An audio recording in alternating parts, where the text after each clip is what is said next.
Table Topics Mini-Workshop zum Thema super einfache Storybase am Beispiel von Glattus aus Scorlion. Was ich zeigen möchte, ist, wie man eine einfache Base-Gestaltung hinbekommt, welche die Geschichte und das Thema des Modells unterstützt. Ich habe dafür das Modell vorbereitet, damit wir es auf der Base positionieren können. Entscheidend ist hier die Position der Ogre und der Räder, die am Ende Bodenkontakt haben. Als Orientierung habe ich auf der Base die Breite der Räder leicht markiert, um eine visuelle Stütze zu haben. Nach der ersten Orientierung nehmen wir einen Korkuntersetzer, in dem Fall von Ikea, und zerlegen diesen ganz grob. Der Kork soll einen Felsvorsprung und eine Straße bilden, auf dem unser Karren fährt. Rechts vom Wagen möchte ich eine kleine Böschung andeuten, in der wir später Spitz platzieren, die unsere Story stützen.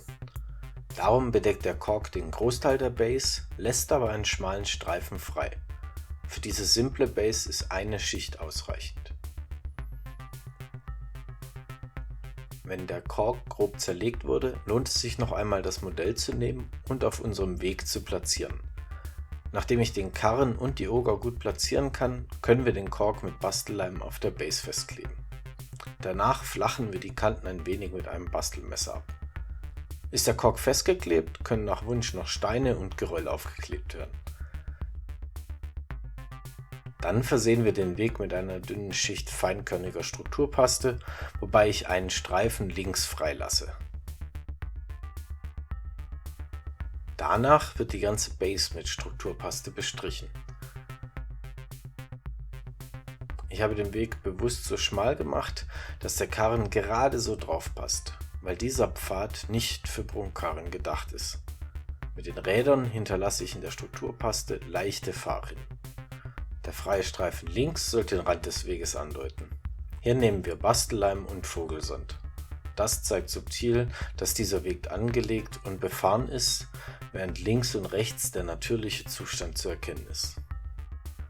Als nächstes habe ich die Bits einer zerbrochenen Amphore, eines Blattletterschädels, eines Morghast-Schädels und zweier zertrümmerter Menschenschädel auf der Base platziert, um die gefallenen Gegner der Hedonites darzustellen.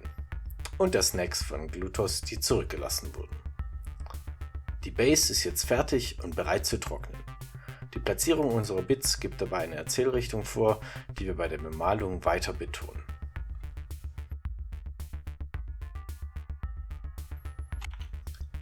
Ich möchte eine zu meiner Armee passende Wüstensand-Base bemalen. Als Grundfarbe wählen wir hierfür Zamesi Desert. Diese Grundfarbe tragen wir auf alle Flächen bis auf die Felsen und Ränder des Felsens auf. Die Felsen selbst bemalen wir mit Codex Gray. Ich wollte hier bewusst etwas Abwechslung reinbringen, aber die Felsen können auch in einem dunkleren Ockerfarbton bemalt werden.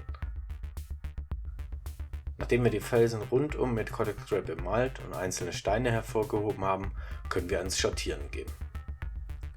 Für die Straße benutzen wir dafür Snakebite Leather Contrast und verdünnen es sehr stark mit Wasser. Für die Felsen nutzen wir mit Wasser verdünntes Black Templar.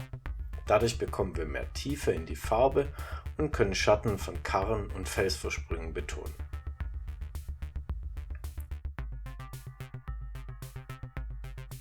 Für das Trockenbürsten nehmen wir wieder Zamesi Desert, gemischt mit Beige von Vallejo.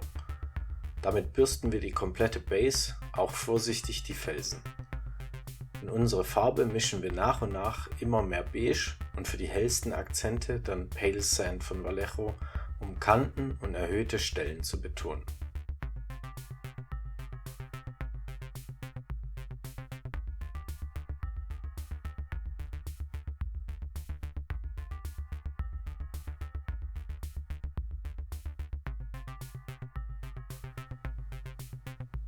Alle Knochen auf der Base bemalen wir mit Morghast Bone.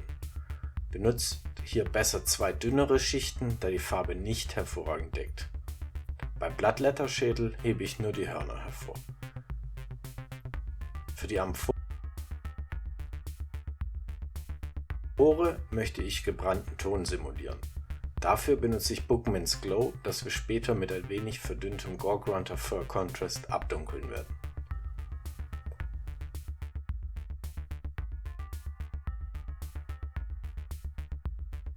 Der Bloodletter-Schädel soll noch frisch und auffallend wirken. Darum bemalen wir die Grundschicht mit Corn Red. Was sonst? Das Corn Red benutze ich auch als rotere Lasur für die Amphore.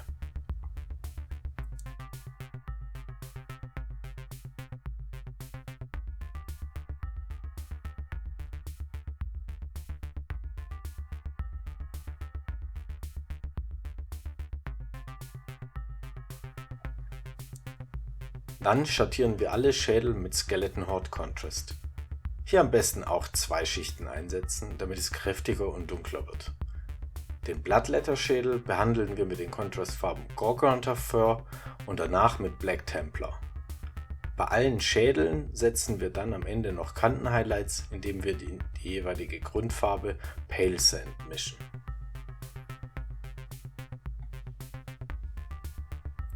Und fertig ist unsere Storybase.